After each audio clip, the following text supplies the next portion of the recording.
Here with LHSAA Executive Director Eddie Bonine, and after the Executive Committee meeting, let's talk about a couple of the high points.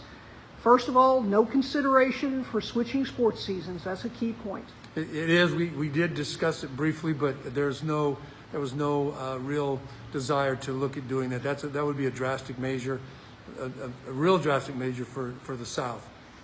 So right now, that's not a consideration. We'll make a lot of the adjustments or take other measures before we get to look to do something like that.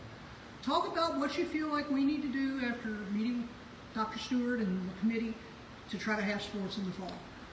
Well, Robin, I've said before that I hope that when we started the summer rules that we didn't do anything in May and June that would affect July. Well, apparently we did, because we're now still in phase 2 and through the bulk of July till the 24th of July.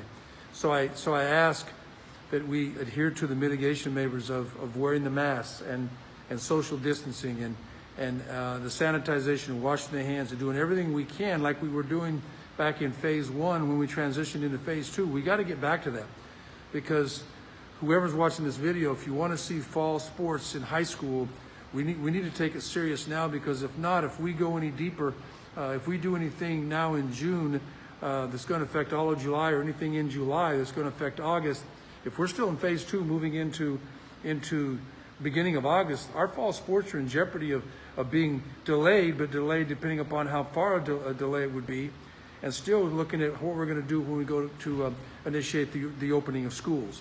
I don't envy the principals in this role, and the athletic directors, the superintendents, and the educational leaders in the respective parishes, because of the number of balls that they have in the air juggling right now with what they need to do to open up a school system on time, or whatever time that might be. So we just got to really stick to it. And I think what's the motto that's now is put out by LSU and others. You know, we got to defend the virus. We got to do what we need to do. We need to do that, or we're not going to be able to have high school sports like we know it come fall.